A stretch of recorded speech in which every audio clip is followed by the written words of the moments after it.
Hey guys, it's me Atharva, and in today's video I'm gonna share with you.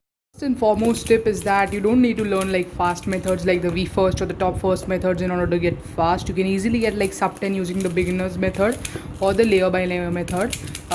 Believe me, I also use the layer by layer method, and right now I average around 8 seconds. So that's a big misconception that you need to clarify.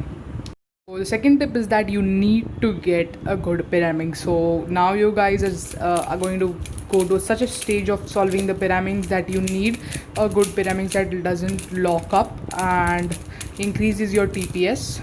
So the good pyramids that you can get are the Yushin Honlong, the X-Man Bell or the X-Man Bell V2. So those are the great pyramids. So you can also get the Moyu magnetic, but it is like old and it doesn't perform well as the other pyramids. So yeah, now let's get on to the third tip. The third tip is to build efficient first layers if you use the layer by layer method. So now I've got like an example. So if you guys can see, I'm gonna build the yellow layer. So what a lot of beginner cubers will do, they just put the yellow center and match all of them. But what you can also do is move this edge aside, which is already matched to its proper center, and then put this yellow center in, and then you can restore it. And as you guys can see, it is already solved, which will decrease your amount of moves, and you can easily look ahead just a bit. So I'll be back with another example showing you how to build efficient layers. One more example to build efficient layers is that I'm going to build the yellow layer again. So if you guys can see, this is gonna be the red side, red and yellow side, and the red and yellow edge is right here. So what if you insert it just like that, you have to again take it up and insert the edge. So what you can do directly is, before inserting this, match it up and then insert it. So you have to look for edges and corresponding centers while in the inspection, so you can easily then solve the pyramids fast and decrease your times.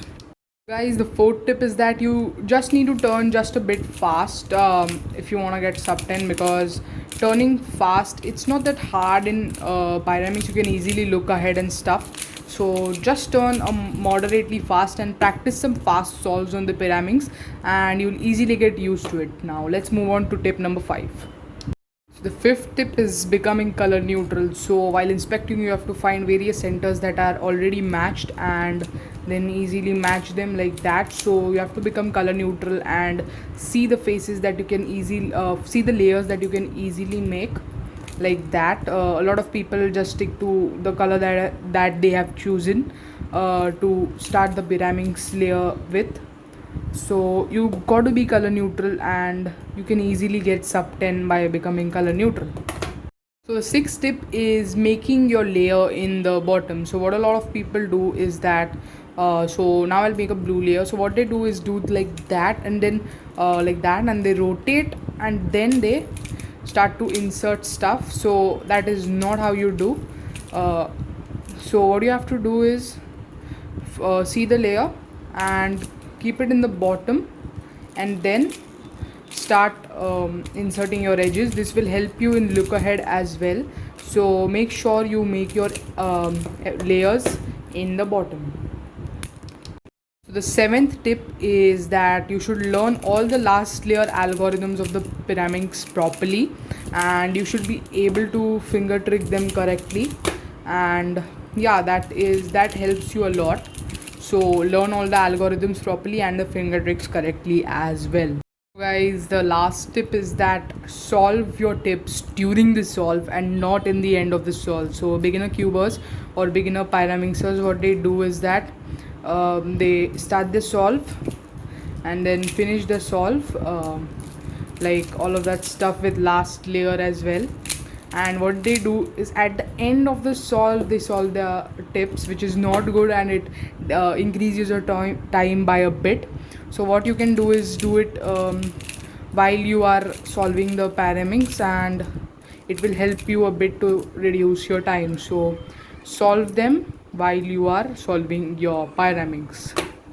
So guys, these were some helpful tips that would help you a lot if you implement these in your pyramid solves. You can easily get sub 10 using either of the method, the layer by layer or the beginner or the top first or the V first method. So you will be able to break the sub 10 barrier easily. It is actually a pretty easy barrier. The hardest barrier in pyramids is the sub 5 barrier, so or the journey to sub 5. It is very hard. So hope you guys enjoyed the video, and I will see you guys in the next video. Bye.